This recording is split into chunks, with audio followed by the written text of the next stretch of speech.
Muy buenas tardes a todos, sean bienvenidos al seminario del día de hoy.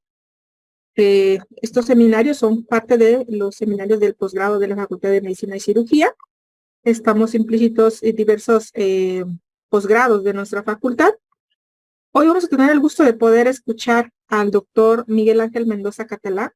Él actualmente labora en el Laboratorio de Biomedicina Molecular de la Facultad de Ciencias Químico-Biológicas de la Universidad Autónoma de Guerrero. Doctor Miguel, muchas gracias por aceptar nuevamente nuestra invitación y bueno, el tema que nos va a compartir el doctor el día de hoy es búsqueda de fitofármacos contra el cáncer. Será un gusto escuchar su ponencia, doctor. Muy buenas tardes, bienvenido nuevamente y le cedo cámaras y micrófonos, por favor.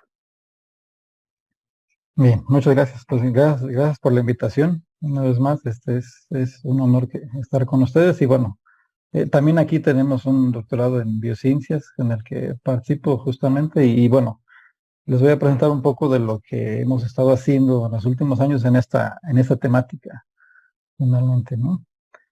Y pues todas las preguntas que tengan, dudas, adelante, con toda confianza, me pueden interrumpir cuando quieran o al final como ustedes lo estén acostumbrados a desarrollarlo.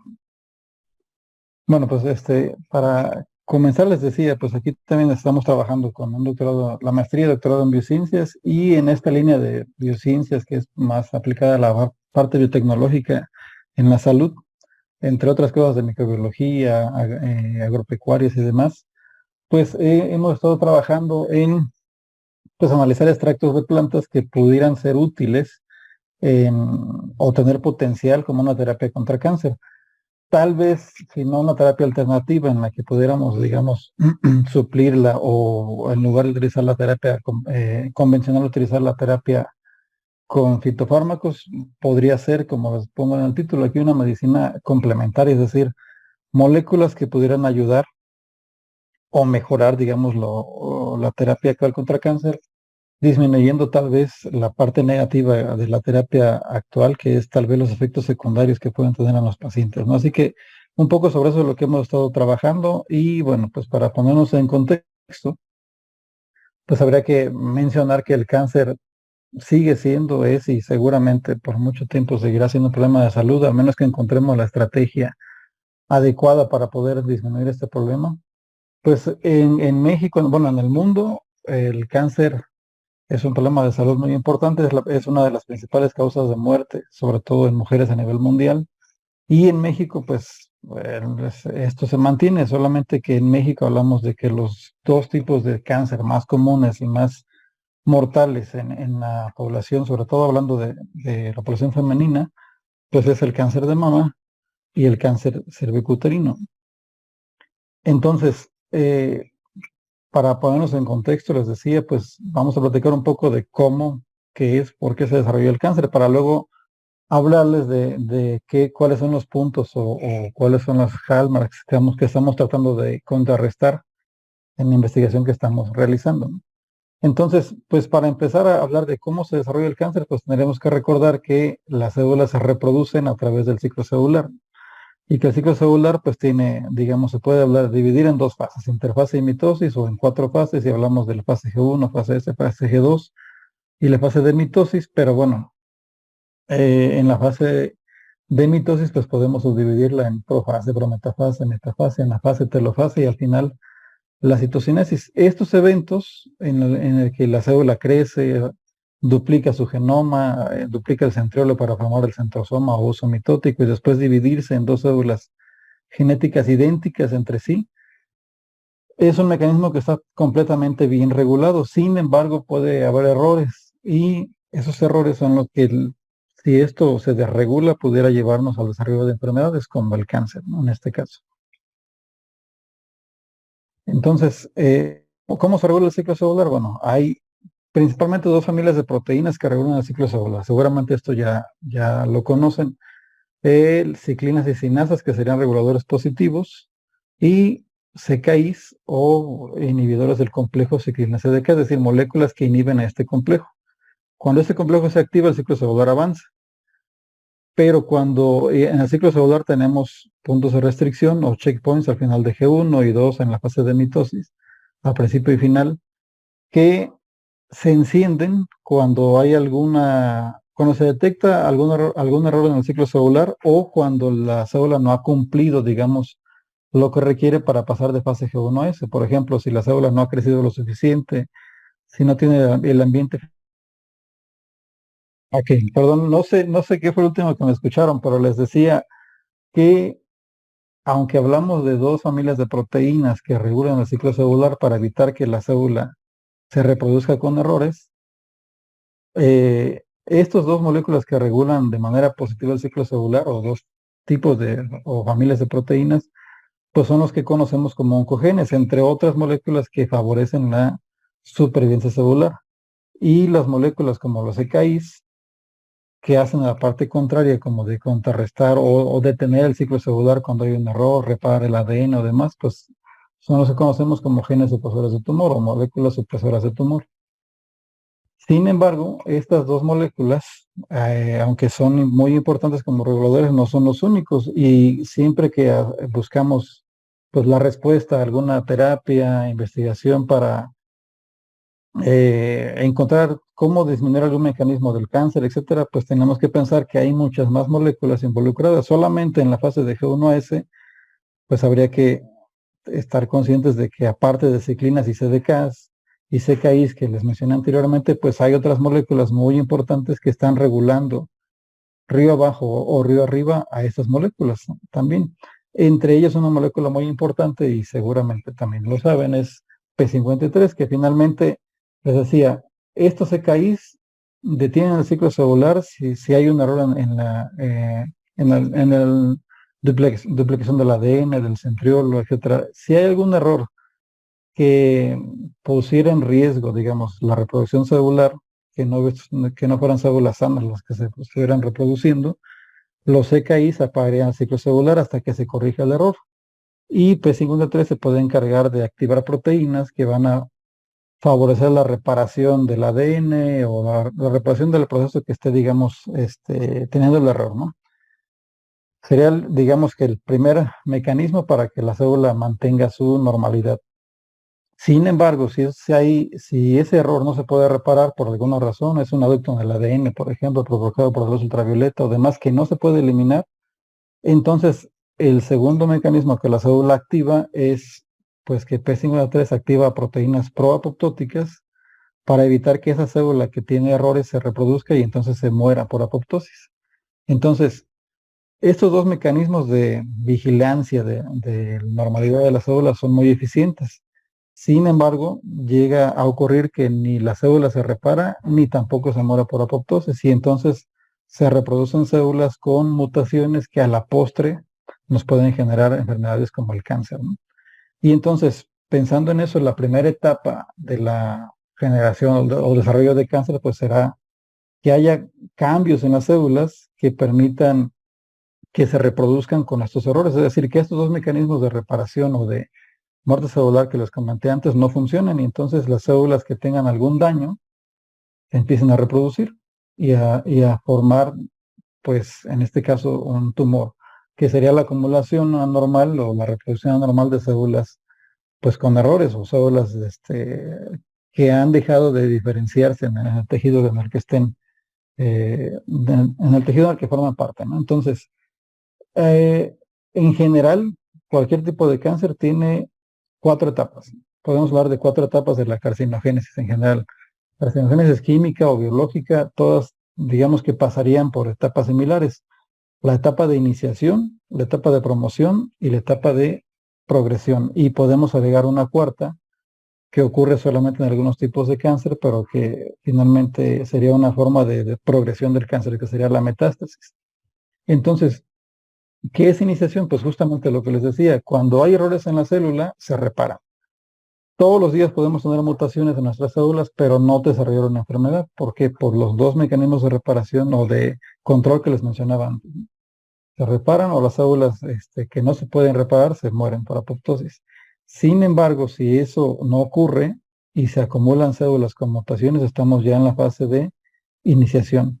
Si el problema es que esa mutación que pudiera haber quedado ahí de forma permanente en las células no es la única, sino que empiezan a acumularse más mutaciones Y esa acumulación de mutaciones, por ser ya una célula que está descontrolada en su metabolismo, entonces acumula más mutaciones. Y esa acumulación de mutaciones al final favorece la activación de procesos celulares que van a favorecer la progresión del cáncer. Ya tenemos el desarrollo, ahora progresaría, digamos, el tumor, ¿no? ¿Cómo? Porque ahora las células pudieran tener una mayor capacidad de generar angiogénesis, una mayor capacidad de migración, adquieren una capacidad invasiva.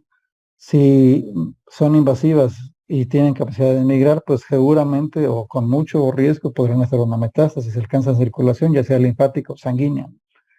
Y entonces, por esa razón, en cualquier tipo de cáncer tenemos estos eventos, ¿no? En un tejido normal, todo se mantiene en su sitio, en el sitio, digamos, tenemos, pues, nuestros órganos, tejidos y demás están, pues, separados, ¿no? Como ya ustedes bien saben. Cuando tenemos un tumor y se mantiene dentro de la estructura que le dio origen, hablamos de un tumor in situ o carcinoma in situ. Sin embargo, si este tumor que ya se desarrolló por esas mutaciones que no se pudieron reparar, como les comentaba, se siguen acumulando mutaciones, pudiera ser que ahora permitan que la célula tenga una capacidad invasiva y entonces estas células empiezan a degradar el tejido que los está, digamos, rodeando, y al degradarlo empiezan a salir a un tejido aledaño como el estroma, el tejido conectivo, y ahora hablamos de un carcinoma invasivo. Si este carcinoma invasivo sigue avanzando y alcanza circulación, ya sea linfático o sanguínea, entonces pudiera ser que se forme un tumor secundario en algún otro órgano, lo que llamaremos metástasis, ¿no? Y entonces, por ejemplo, en cáncer de mama, que les decía que es la primera causa de muerte en mujeres en México y a nivel mundial, tenemos dos tipos de cáncer: el carcinoma ductal, que se originaría, digamos, dentro del ducto o los conductos que son los que conducen la leche en la glándula mamaria, o también se puede originar en los lóbulos, que son los que producen la leche y luego van hacia el conducto. Entonces, aquí solo está el esquema del carcinoma ductal, pero sería algo similar con el lobulillar, ¿no? O lobular. Si el tumor se mantiene dentro de la estructura que le dio origen, entonces hablamos de un carcinoma ductal in situ. Las células están proliferando de forma descontrolada, el tumor va creciendo, pero se mantiene dentro todavía de la estructura que le dio origen. Si se acumulan más mutaciones que le favorezcan a las células o le den la capacidad invasiva, degradarán este tejido del ducto que lo está rodeando, saldrán al tejido aledaño y ahora veremos de un carcinoma ductal invasivo, ¿no? Algo similar pasa con el carcinoma cervical. En el tejido cervical, pues tenemos estas 4 etapas del tejido, ¿no? La capa basal, la capa parabasal, intermedia y superficial. Eso es de manera normal. Cuando hay una infección por el virus del papiloma humano, que es, digamos, que la causa necesaria para que desarrolle ese tipo de cáncer, el virus infecta la capa basal.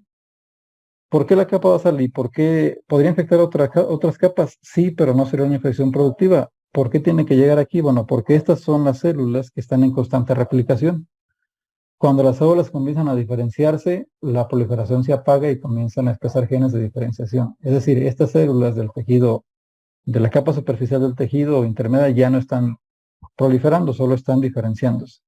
En cambio, las de la capa basal, la última capa del tejido, la más profunda, son células inmaduras que están en constante proliferación. Aún no se activa la diferenciación, por esa razón están siempre proliferando y el virus aprovecha esa maquinaria de replicación de la célula para poder también replicar su genoma y tener más partículas virales. Pero bueno, a lo que vamos es que cuando tenemos ya una alta carga viral y demás, el virus se encuentra inicialmente de forma episomal.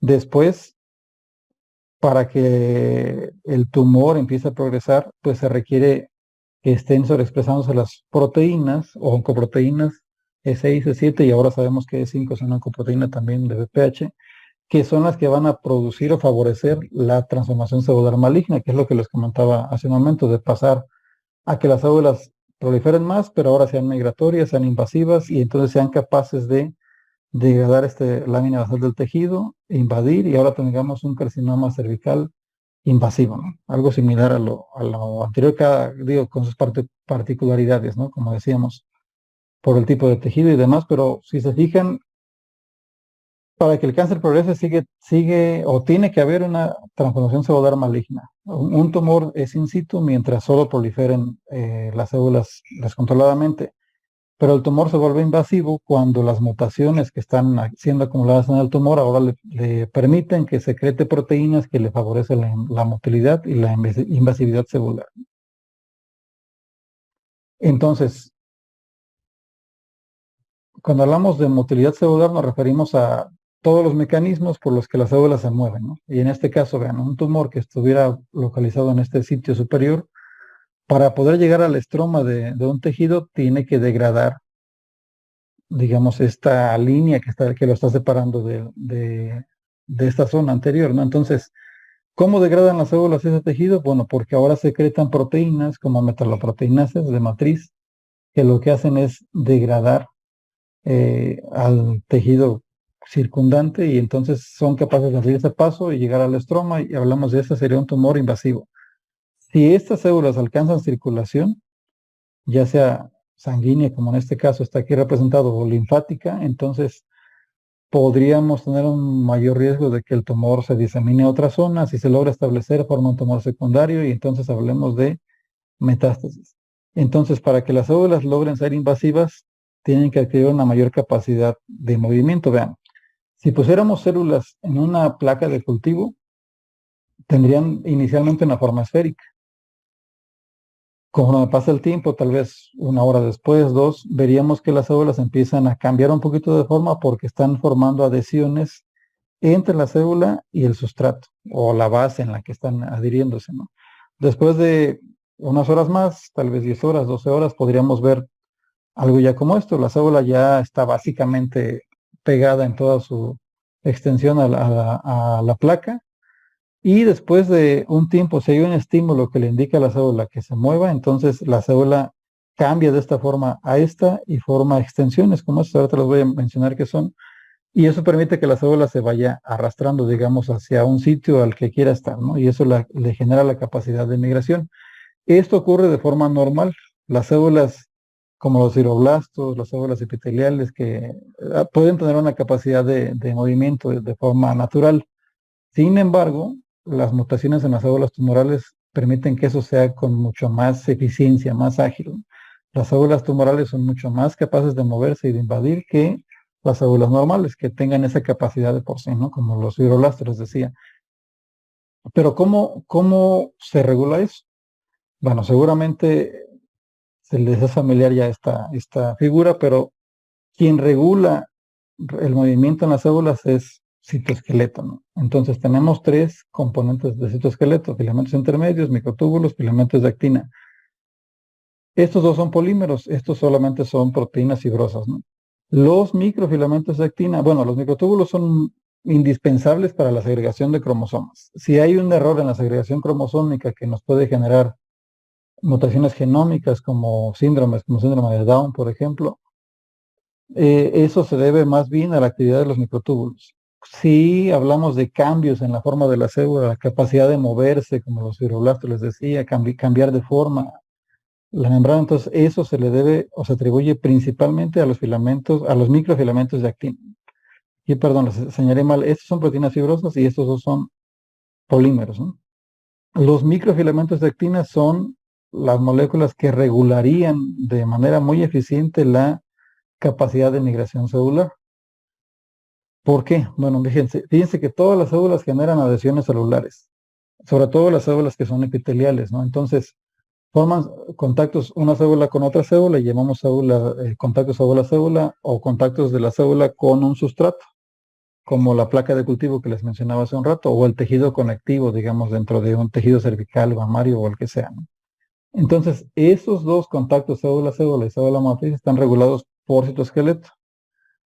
Algunos de ellos son regulados por microfilamentos de actina y todos los contactos celulares dependen de calcio.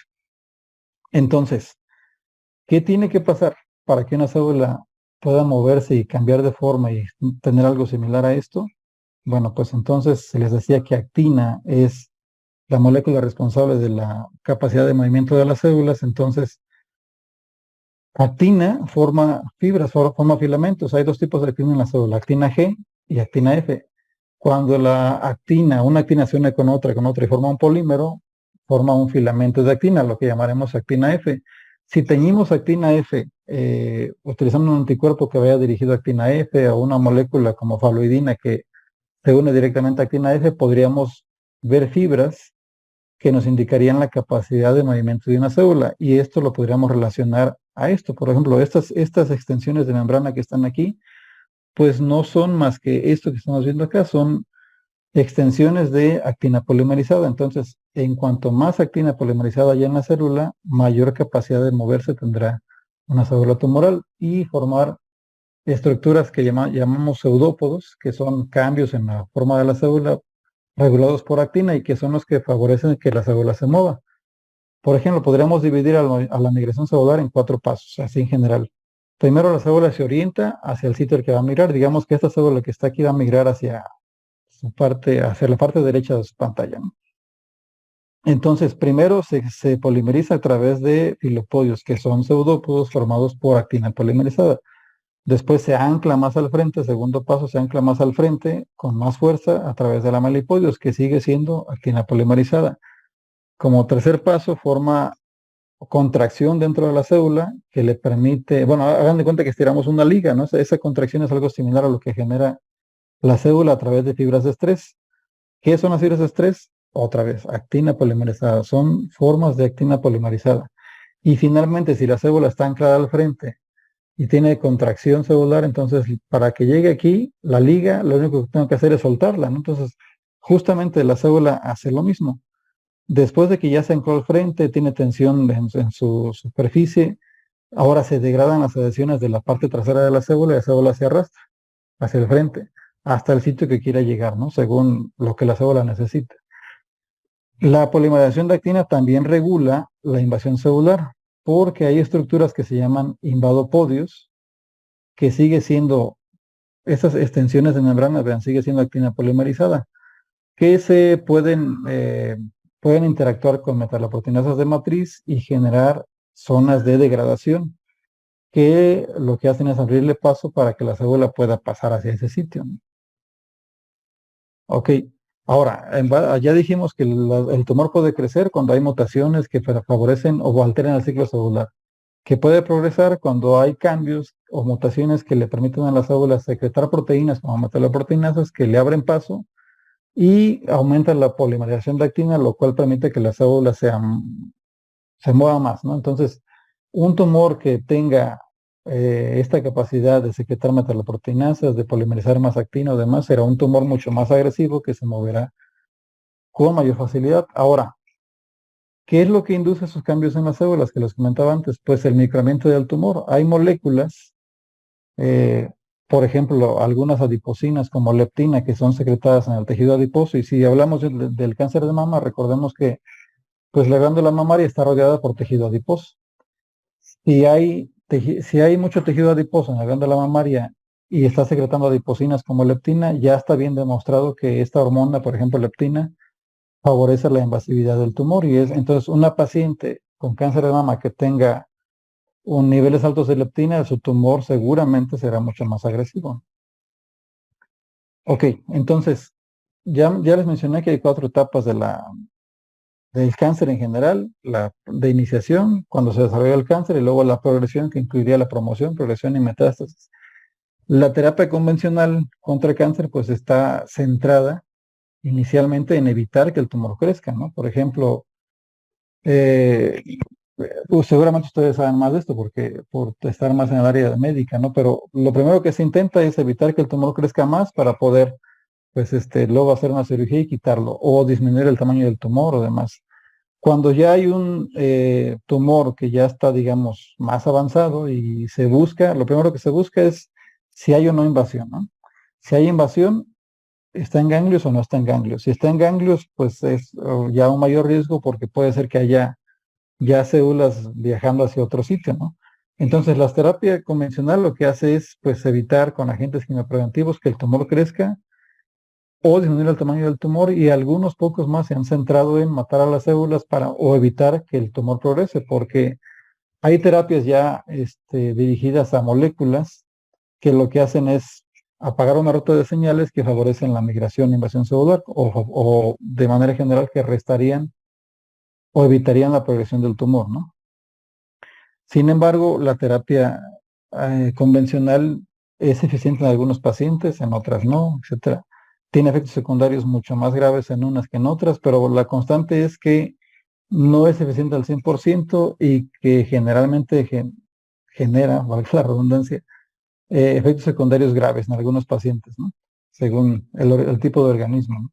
Entonces, por esa razón, pues se ha estado como en los últimos años investigando mucho ha habido un aumento en la investigación de terapias alternativas o que complementan la terapia actual para mejorar estos efectos que les mencionaba de la terapia, ¿no? Y por ejemplo, pues hay muchas partículas lipídicas que se utilizan para poder transportar moléculas hacia el sitio del tumor, la terapia génica, alguna terapia magnética o demás, pero bueno, lo que les estoy marcando aquí es que también se han utilizado ya moléculas que se sabe que tienen potencial antioxidante, o que se sabe que son antioxidantes y que pudieran tener un papel dual en nuestro organismo, ser antioxidantes en células normales y ser moléculas prooxidantes en células tumorales, es decir, que maten a las células tumorales de alguna manera o disminuyan su capacidad de proliferación, migración, invasión, lo que les mencioné anteriormente, pero que no tengan ese efecto agresivo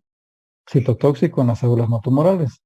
Entonces, ¿será eso posible o no? Bueno, hay moléculas como la timoquinona que ya algún grupo de investigadores en 2019 propuso como una buena terapia complementaria contra cáncer o incluso alternativa, mencionaban ellos.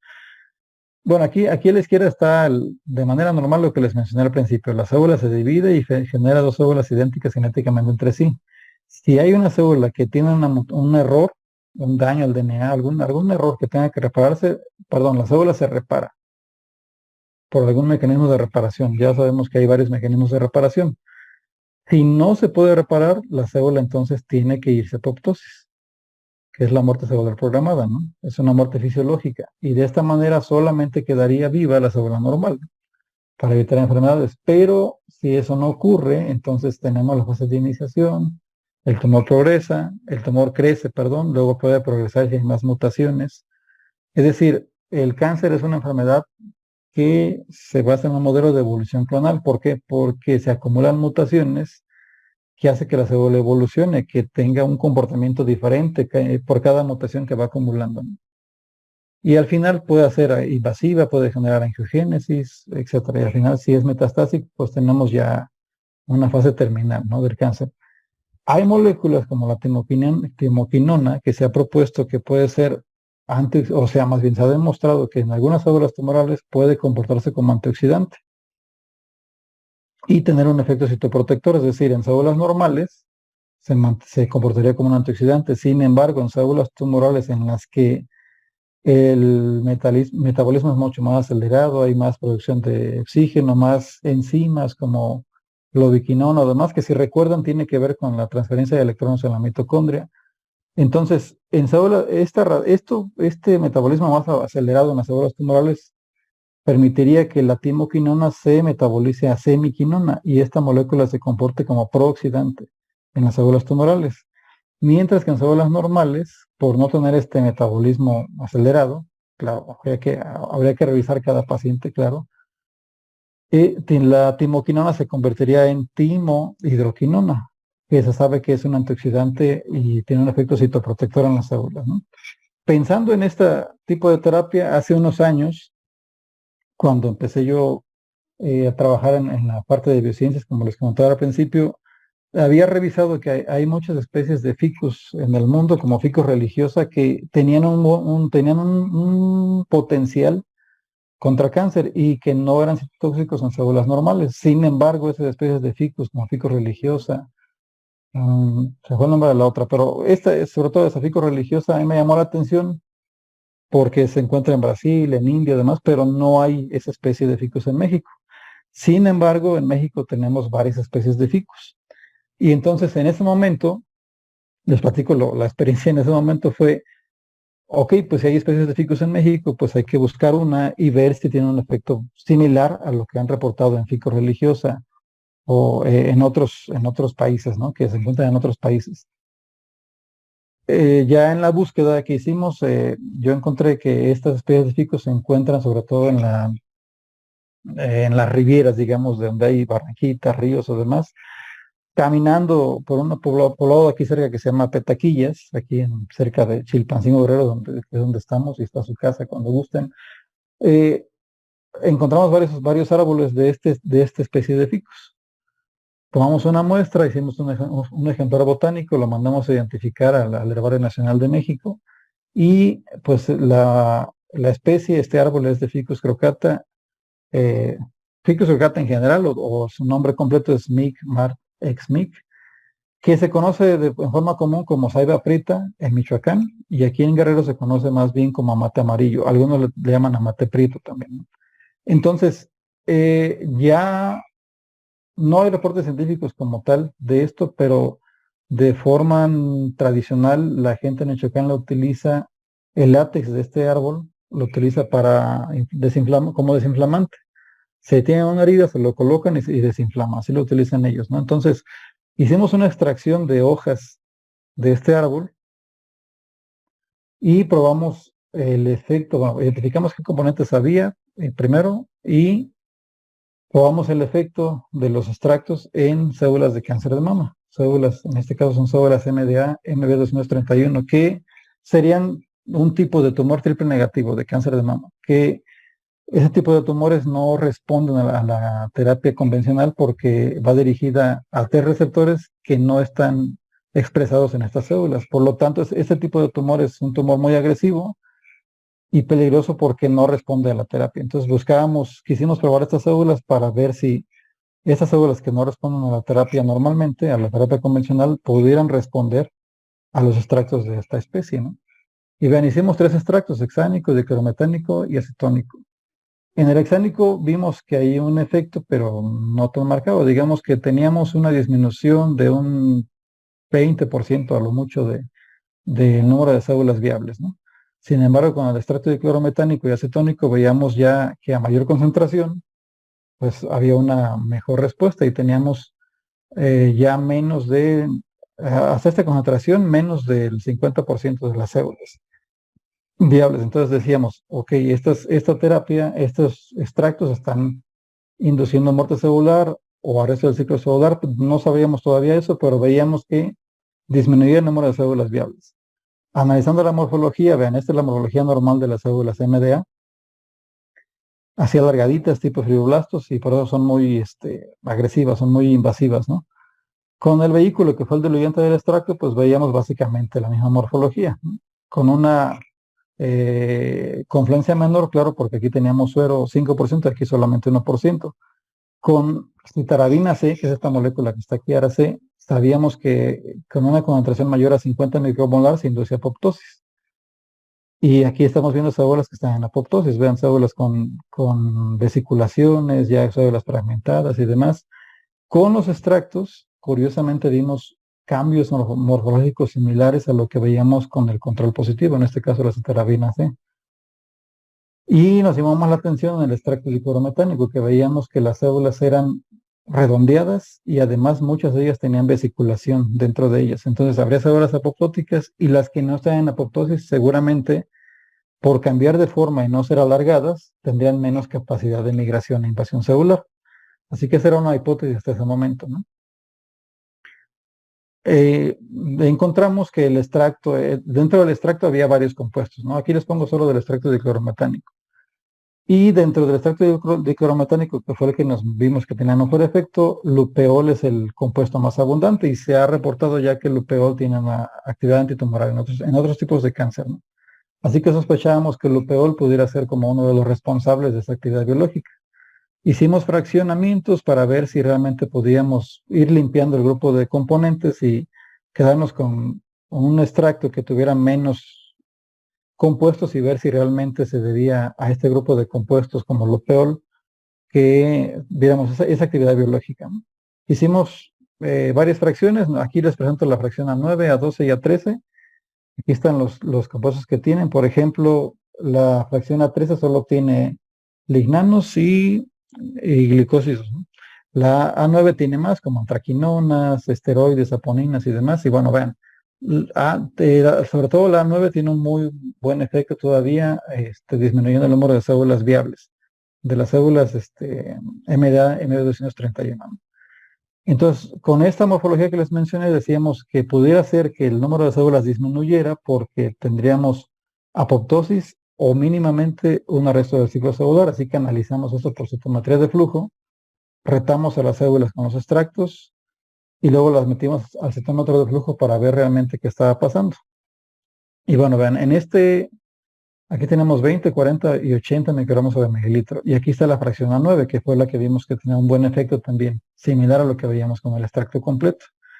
En este cuadrante inferior izquierdo, están las células viables. Así que vean, en el control, que sería pues el 95% de las células se encuentran en el cuadrante Q3, que serían células viables.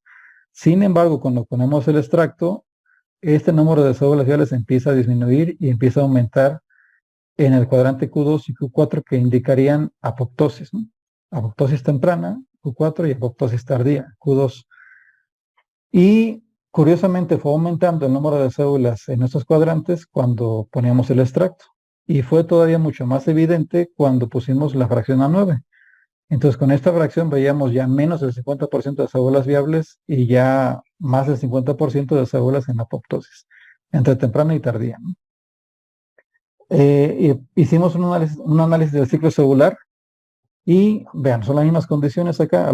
Ahora lo que me interesa que veamos es, bueno, por ejemplo, con el vehículo, pues tenemos al casi 40% de células en G1, muchas más entre S y G2, ¿no? Porque eran células que tenían suero. Así que era normal que estuvieran como proliferando. Estas, por tener el doble de ADN después de la fase S, pues veíamos aquí más brillantes que las células en G1, pero veíamos casi nada en una etapa anterior que le llamamos sub G0, que podríamos pensar que son células en apoptosis. Pero vean cómo este cambio es totalmente drástico cuando le agregamos la fracción A9. Hay pocas células en G1, mucho menos en S, algunas más en G2M, pero vean cómo el 50% están en la fase sub G0, que coincidiría muy bien con esto que está aquí en apoptosis. Algo similar observamos para los demás extractos, ¿no? Las concentraciones del extracto completo, aunque menos evidente que con la fracción A9. Ok, entonces, estábamos viendo por citometría de flujo que había apoptosis, ¿no? En las células. Y en las que no estaban en apoptosis, seguramente estaban arrestándose el ciclo celular. Así que determinamos proteínas como P53 y caspasas que nos indicarían realmente si se están activando o no moléculas que tienen que ver con esos eventos celulares, ¿no? Entonces, después de colocar el extracto, vean cómo vimos una mayor expresión de P53. Después de 48 horas de tratamiento, ahora, en algunas condiciones P53 bajó, pero vimos un aumento de la procaspasa 8 y procaspasa 3. Entonces, esto nos indicaría que al estarse activando P53 podría estar el ciclo celular inicialmente y luego activar a proteínas proapoptóticas como estas caspasas y estas inducir apoptosis en las células. Así que esto coincidía bien con los estadios de sistematría de flujo. Así que hasta aquí podríamos pensar que sí, que el extracto de clorometánico de Ficus surcata disminuye el número de células viables de las células de cáncer de mama triple negativo, perdón, porque induce apoptosis a través de P53 y las caspasas 3 y 8. Claro, una limitante aquí es que estamos viendo la forma inactiva de la caspasa. Fue lo que teníamos a disposición en ese momento y lo analizamos así. Lo ideal sería probar la forma activa de la proteína, caspasa 8 y caspasa 3, pero pensamos que al haber más proteína de este tipo, pues seguramente hay más posibilidades de que se esté activando la molécula y induzca apoptosis, ¿no? Otra cosa que analizamos es, bueno, aquí les presento, después de este trabajo analizamos ahora qué pasaba cuando exponíamos a las células, pero ya no solamente a las células MDA, sino a las células MCV7, que son también del cáncer de mama, pero de un tipo de tumor distinto, un tumor que sí expresa receptores a los que sí responde la terapia, ¿no?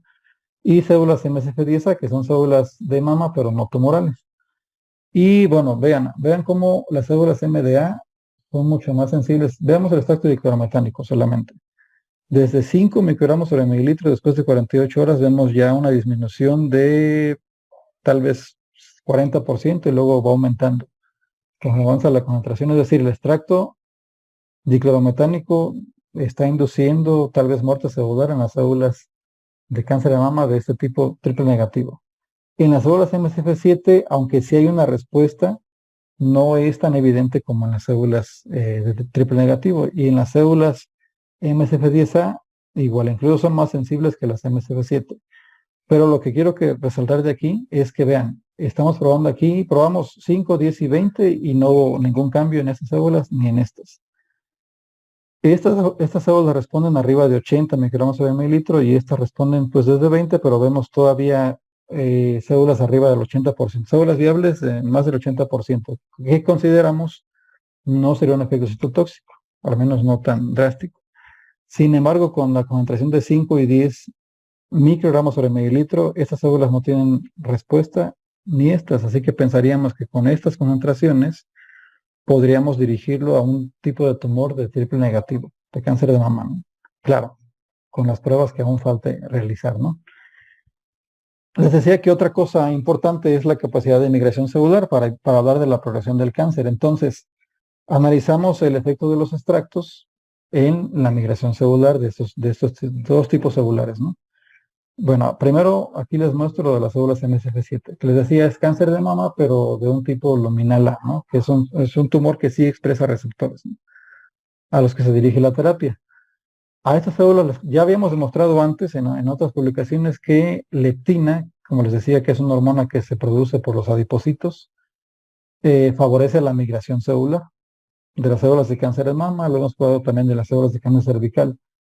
Pero bueno, vean, aquí le pusimos leptina a las células y como esperábamos aumentó la capacidad de migración celular. Sin embargo, cuando ponemos los extractos, aún en presencia de leptina, la migración celular disminuye. Es decir, aunque esté presente el estímulo constante de leptina, si el extracto está presente, disminuye esa inducción de migración celular. Eso pasó en las células MSF7. Vean el extracto cetónico, el extracto hexánico, por favor. En las células MSF7 parece comportarse de forma similar a los demás extractos. Sin embargo, en las células del tumor triple negativo, no los mostré aquí, no puse la figura, perdón. En las células, estas células de cáncer de mama triple negativo, si poníamos el extracto hexánico, no disminuía la migración, al contrario, potenciaba la migración celular. Y seguramente es por el tipo de componentes que tienen ahí, que son componentes de tipo estradiol, por ejemplo, ¿no? Entonces, no lo pusimos aquí porque finalmente descartamos el extracto hexánico como una posible terapia contra el cáncer porque, pues, sí disminuye la proliferación, pero haría mucho más agresivos a los tumores de este tipo, así que lo descartamos, pero el extracto diclorometánico y acetónico, vean, estas células, decía, son mucho más migratorias. Por sí solas, vean cómo después de 48 horas básicamente se está cerrando la herida. Todavía hay un pequeño espacio ahí, pero con leptina desde 24 horas estaba ya completamente cerrada la herida. Es decir, a mayor cierre de herida, pues mayor capacidad de migración celular, ¿no? Es un ensayo para medir la capacidad que tienen las células para migrar. Con los extractos de clorometánico y acetónico, aún en presencia de leptina, esto es totalmente diferente a esto. Vean cómo sí disminuye la migración celular. Entonces, probamos hasta 20 microgramos sobre mililitro, pero ya fue un efecto similar al de 10, así que ya no lo colocamos aquí en la figura. ¿Por qué estaba disminuyendo la migración celular? Bueno, ahorita les digo qué analizamos para eso, ¿no? Hicimos otro ensayo. Aquí decimos, bueno, que este es un tipo de ensayo, pero eso es visual, no nos permite cuantificar cuántas células están migrando y no es, a lo mejor sí nos sirve para ver la morfología y cómo se están moviendo las células, pero habría que validarlo con otro tipo de ensayo. Y analizamos la migración celular por un ensayo Transwell, que es un ensayo que mide la dirección unidireccional, es decir, ponemos células arriba, un filtro y solamente migran de forma vertical, ¿no? Entonces, ¿qué observamos? Pues algo similar. Cuando le colocamos leptina, aumenta la migración como esperábamos. pero con los extractos, aún en presencia de leptina, disminuye la migración celular de forma significativa. Eso fue migración celular. Analizamos ahora la capacidad invasiva de las células. Ok, migran, pero dejan de invadir y encontramos que sí, le colocamos leptina. Ese ensayo de invasión celular es un ensayo similar a este, anterior de migración, pero en el inserto Transwell es una camarita que está dividida por un filtro. Para medir la capacidad invasiva le colocamos una matriz proteica sobre el filtro que simula la lámina basal de un tejido, por ejemplo. Si las células pasan a la parte baja del filtro, tuvieron que degradar ese tejido y luego moverse. Y por esa razón nos sirve para evaluar la capacidad invasiva de las células, ¿no? Entonces, cuando colocamos leptina, aumentó el número de células invasivas. Y cuando colocamos leptina más los extractos, entonces disminuyó considerablemente la capacidad invasiva de las células. Así que el extracto disminuyó la proliferación, la migración y la invasión de las células. Ya dijimos que porque se activaba P53 y porque se activaban las caspasas. Pero ¿por qué disminuyó la invasión celular? Bueno, les había comentado antes que las metaloproteínas son proteínas que regulan o favorecen la invasividad celular. Entonces hicimos un ensayo de simografía en gelatina en el que detectamos a la metaloproteinasa 9 y 2, que son metaloproteinasas que están frecuentemente sobreexpresadas en tumores mamarios, en tumores epiteliales en general. Y entonces encontramos que cuando colocamos un estímulo con leptina, la secreción de metaloproteinasas aumenta. Vean cómo se ve mucho más densa esta banda acá. Sin embargo, cuando colocamos los extractos, aún en presencia de leptina, esto disminuye. Es decir, ¿por qué las células dejaron de invadir? Pues porque el extracto estaba bloqueando de alguna manera, que todavía no sabemos cómo, que se estén secretando o se estén activando las metaloproteinasas. Por esa razón, las células pierden su capacidad invasiva. De una forma, vean cómo ya es ideal o similar a las células sin estímulo con leptina, ¿no? Ok, esto es un... Ok. Abajo es lo mismo, básicamente. Hicimos solamente esto es el extracto diclorometánico y esto es el extracto acetónico. Entonces veíamos la misma respuesta con ambos extractos, ¿no? Ok, les había comentado antes que una forma que las células, bueno, una forma, algo que es indispensable para que las células puedan moverse, migrar, es la polimerización de actina, que formaría los pseudópodos para que las células se muevan. Entonces, quisimos ver qué estaba pasando con la polimerización de actina o por qué la migración disminuía. Ya habíamos visto que la invasión disminuía porque había menos secreción o actividad de metaloproteinasas, ¿no? Pero ¿por qué migraban menos? Bueno, pues vean, cuando colocamos estas células MDA son células tipo fibroblastoides, son células alargadas, así como están aquí, ¿no? Si le ponemos leptina, aumenta mucho, siguen estando alargadas, algunas solamente se hacen más grandes porque hay más actina polimerizándose. Pero cuando le colocamos leptina más el extracto diclorometánico, vean aquí se alcanzan a ver bien las fibras, así a lo largo de la célula. Y sin embargo, en esta concentración más alta del extracto, sí hay actina polimerizada, pero ya no está tan enfocada a este borde celular. Ahora está distribuida, digamos que más en el citoplasma. Vean esta célula que está aquí, ¿no? Algo similar pasó con el extracto acetónico. Sigue habiendo actina polimerizada, pero ya no se localiza en los bordes celulares o no se concentra en los bordes celulares tan evidentemente, y eso disminuiría la capacidad de formar pseudópodos y por lo tanto disminuiría la capacidad de migración de la célula. Así que hasta ahí hayamos visto que en las células de cáncer de mama triple negativo, las MDA231, el extracto podía disminuir tanto la proliferación como la migración y como la invasión, y empezábamos a ver ya un poco del por qué, ¿no? ¿Cuáles mecanismos? ¿Qué proteínas estarían afectando? O sea, ya hablamos de actina polimerizada, metaloproteinasas y demás. Ok, otra cosa interesante es que, vean, este mismo extracto lo probamos en células cervicales. Y probamos células SIJA, células de cáncer cervical GILA, y utilizamos como control o como referencia las células no tumorales HACAT. Y entonces, un dato importante es que en las células HACAT vimos que disminuyó un poco el porcentaje de células viables después de 40 microgramos sobre mililitro. Por eso se mantuvo hasta 320 microgramos por mililitro y no disminuyó en más del 80%. Entonces, podríamos decir que aunque hay una pequeña disminución, no es un efecto citotóxico como tal en las células, ¿no? Podría ser que no tengamos un efecto tan tóxico, pues, en las células normales, ¿no? En cambio, en las células hija, desde 20 microgramos, vemos una disminución de las células que luego fue aumentando de forma concentración-respuesta. Entonces, es muy diferente este efecto que lo que vimos en las JACAT. En la gila vimos desde 10 micromolar, menos del 80% de células viables, que se mantuvo por debajo del 80% hasta 320, aunque pareciera que con algunas concentraciones se recuperaron un poco las células. Tal vez sea por el efecto hormesis, pero igual no lo hemos eso comprobado, es una hipótesis solamente, ¿no? Los compuestos más abundantes aquí fueron escualeno y alfa-tocoferol en ese extracto acetónico, ¿no? Que se sabe o se ha reportado que pudieran o son antioxidantes, ¿no? ¿Okay? Y bueno, aquí está la SI50, vean, para disminuir al 50% las células viables en las células JACAT, ocuparíamos, esto es claro, es un cálculo, solamente una inferencia, 734 microgramos sobre mililitro. Sin embargo, en las células hija, ocupamos mucho menos para llegar a un 50%, ¿no? de las células. 196 y 463 en células GIL, es decir, es muy diferente la concentración requerida para tener un efecto citotóxico en las células tumorales en comparación de las células no tumorales, JACAT, ¿no?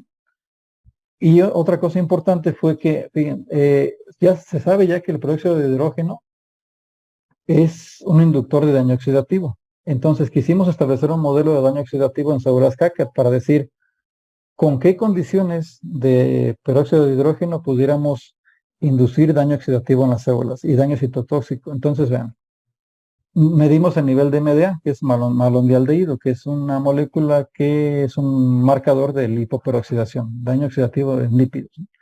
Y encontramos que a 2 horas, con 1000 micromolar de peróxido de hidrógeno, a 2 horas veíamos ya un 700% más de MDA en comparación con el control. Así que, ahora, ¿cuánto tiempo podríamos inducir un daño citotóxico en las células tumorales, en las células JACAT, perdón? Y encontramos que con 2 horas de tratamiento con 1000 micromolar de peróxido de hidrógeno tendríamos ya un efecto citotóxico, ¿no? Que a las 4 horas se mantenía igual, así que lo dejamos decidimos como un modelo de daño oxidativo que utilizar 1000 micromolar de peróxido de hidrógeno por 2 horas incrementa 700% el daño, MDA respecto al control y disminuyó la viabilidad celular por debajo del 80% respecto al control. Así que ahora, este fue nuestro modelo de daño oxidativo que quisimos probar. Ok, los extractos tienen, o el extracto acetónico, tienen un efecto citoprotector en las células JACAT. Y vean, interesantemente encontramos que sí, ¿no? Aquí tenemos el nivel de MDA. Si colocamos solo peróxido de hidrógeno en células JACAT, vemos lo que vimos antes, ¿no? Un aumento de 700% respecto al control, ¿no? Sin embargo, si colocamos el peróxido si hacemos un tratamiento previo, 24 horas con el extracto acetónico, quitamos el extracto y luego le colocamos el peróxido de hidrógeno, ya para que no fuera una interferencia directa entre las moléculas. Y vean, después de colocar el peróxido de hidrógeno por 24 horas, ya no vimos esto. Ahora disminuyó totalmente el nivel de daño oxidativo inducido por peróxido de hidrógeno después de un tratamiento previo con el extracto acetónico. Es decir, el extracto protegió a las células del daño oxidativo, ¿no? Incluso a un nivel menor, mucho menor que el control, ¿no? ¿Y qué pasó con la proliferación de células viables, digamos, con la citotoxicidad? Pues con el control con el control positivo vimos que sí, disminuyó en más del 80%, por debajo del 80% de las células viables, ¿no? Sin embargo, si hacemos un tratamiento previo con el extracto, lo quitamos y luego colocamos el peróxido de hidrógeno, ya no se observa esto. Ahora vemos que las células se mantienen en un nivel de viabilidad similar al control. Entonces, con esto podríamos concluir que el extracto acetónico tiene un efecto citoprotector en las células. Y tal vez si lo combináramos con una terapia que indujera muerte celular en células tumorales y lo combináramos con el extracto acetónico de ficus, claro, con otros estudios más, Tal vez pudiéramos tener una terapia que proteja las células, las células no tumorales del daño oxidativo inducido por el fármaco que hayamos aplicado, y tal vez mejoremos la respuesta o disminuyamos los efectos secundarios de la terapia, ¿no? Ok, y bueno, ya rapidito, me voy a probar con esto. Quisimos probar si les había mencionado antes que los más abundantes fue alfa-tocoferol y escualeno. Quisimos probar si esos dos compuestos eran los responsables de la actividad que vimos en el extracto acetónico en células SIJA, GILA y HACAT, ¿no? No encontramos los resultados que hubiéramos querido, sin embargo, sí vemos algunas diferencias en cuanto a si combinamos escualeno y alfa-tocoferol, disminuye, aunque levemente, el número de células viables SIJA, y en las células HACAT no tumorales no vemos eso, vemos que incluso puede aumentar el número de células, ¿no? Las protege, ¿no? No es el dato que hubiéramos querido encontrar como más evidente, sin embargo, sí hay cosas que rescatar, ¿no? Y ya por último, probamos igual el nivel de MDA cuando combinamos a los dos compuestos, solamente alfa-tocoferol y escualeno, ya no el extracto, sino los compuestos puros combinados. Y bueno, vean, solo vamos a centrarnos en la 48 horas. En células SIJA, si colocamos solo alfa-tocoferol, ya dijimos que el peróxido de hidrógeno induce daño oxidativo, ¿no? En las células. Si lo combinamos con alfa-tocoferol, ese daño oxidativo incluso aumenta, incluso más que en el control, que solamente es peróxido. Si lo colocamos en escualeno o los combinamos, sigue aumentando en relación con el vehículo, ¿no? Pasa lo contrario en las células HACAT. Si ponemos solamente alfa-tocoferol y lo combinamos con peróxido de hidrógeno, es decir, un tratamiento previo pues con alfa-tocoferol, no vemos esto. Vemos que se mantiene, digamos, a un nivel similar al vehículo. Con escualeno igual, aunque que menos evidente que solo con tocoferol, y con la mezcla igual, ¿no? Entonces vean, si comparamos solamente SIJA contra HACAT, sí podríamos pensar que alfa-tocoferol se comporta como antioxidante en células HACAT y se comporta como prooxidante, favorece la oxidación por peróxido en las células SIJA, ¿no? Ok, entonces podríamos llegar a varias conclusiones. Por ejemplo, que el extracto de ficus sí tiene compuestos con activante tumoral. Todavía estamos en el camino de encontrar cuáles y purificarlos, ¿no? Separarlos. Y si no, pues probar un extracto, pero a lo mejor acuoso, que nos dé una mayor solubilidad y que sea más aceptado por la FDA. Estamos trabajando todavía en esa parte, ¿no? Las células MDA son más sensibles a los extractos que las células MCF7 y las células MCF10A, por lo que igual es una buena noticia. Podríamos tener una terapia a la que sí respondan las células de un tumor triple negativo, ¿no? Con los estudios que se requieran aún más. El extracto induce apoptosis y el resto del ciclo celular en esas células. Disminuye la capacidad invasiva de las células porque disminuye la secreción de metaloproteinasas o su actividad, y disminuye o modifica la distribución de actina polimerizada, por lo que disminuye la capacidad de movimiento de las células. Y que el extracto acetónico tiene un efecto citoprotector en las células no tumorales, HACAT, ¿no? Las protege del daño oxidativo y las protege de la citotoxicidad inducida por peróxido. Ok, hay muchas más cosas que podríamos estar trabajando, y a lo mejor en otro momento, si se pudiera y me tuviera el honor otra vez de platicar con ustedes, pues pudiéramos comentárselas. Pero bueno, quisiera solo agradecer a pues los estudiantes, que son, todos los que están aquí son estudiantes de la maestría en biociencias o fueron estudiantes de la maestría en biociencias. Muchos resultados son parte del trabajo de ellos, entre otros que ahorita están ya en el doctorado en biociencias también, y que bueno, continuamos trabajando con esta parte, ¿no? Hay investigadores como la doctora Patti, el doctor Madiel, Napoleón, que son como colaboradores importantes para poner este tipo de resultados, ¿no? Así que pues ya no les quiero quitar más tiempo y solo eso. Muchas gracias por escucharme.